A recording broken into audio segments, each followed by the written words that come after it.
If you're tired of your competitors breaking the rules on Google, you need to watch this video. I am going to show you how to submit an official form to Google with evidence that that person is breaking the rules, and the profile will then either be altered or it can even be taken down. Now, sometimes you have to submit this a couple times to be able to get it to work, but this is a step above just going to the profile, reporting it, or suggesting an edit. This is actually supplying proof to Google that the business doesn't exist. So the first thing that you're going to do is find the business that is breaking the rules. You're going to, if they're adding the address in, you're going to grab the address, you're going to pull it into Google Street View. You're going to look to make sure that that business doesn't actually exist to where it says it exists. The next thing you're going to do is take a screenshot of that so that we can use this as evidence to Google. Whenever you're doing this, you want to make sure that at the very least, you end up showing this top corner here where it has the address featured, and then you also want to make sure that you show the timestamp of when you're taking the screenshot so that Google knows that this is what it is currently. The next thing that you're going to do is go over to the business redressal complaint form.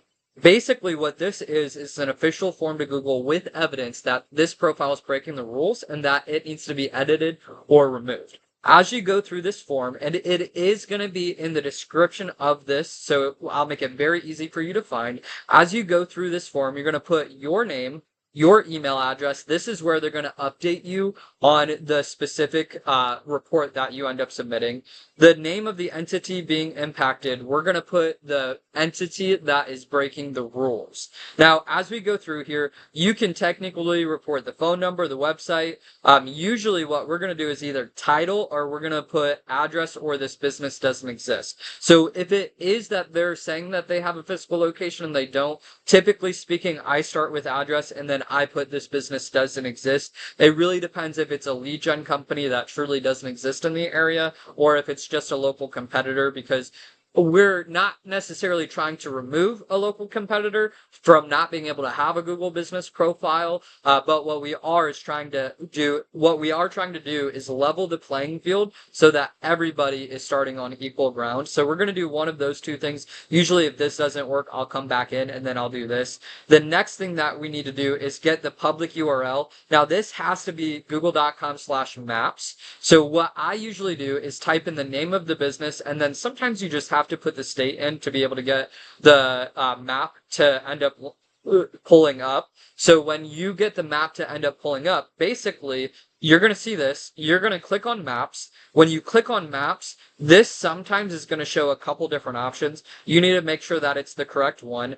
After you click on this, it's going to have the URL that you need to grab up here. Now, if you don't click into the individual one, you're not going to have the correct URL. So we really need to make sure that you end up having that, and then you're going to copy that, and then you're going to paste it in here.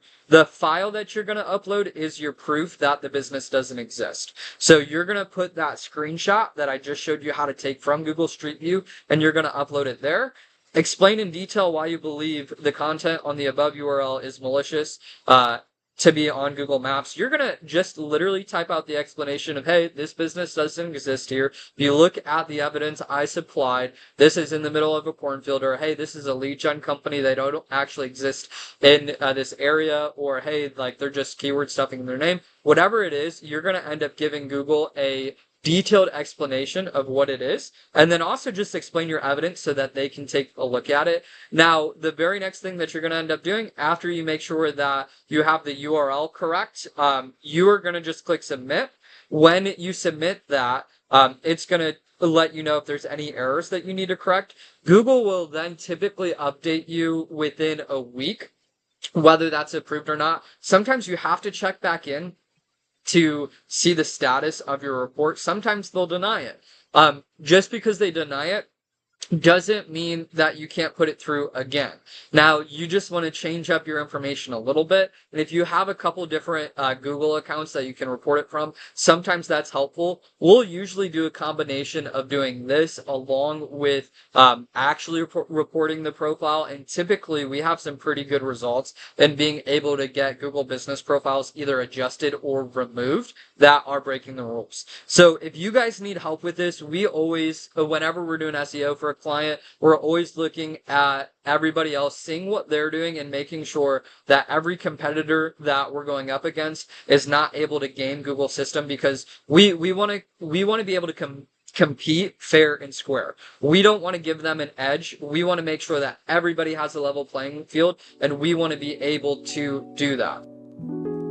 If you guys have questions, make sure that you comment, and we are more than happy to be able to answer those for you.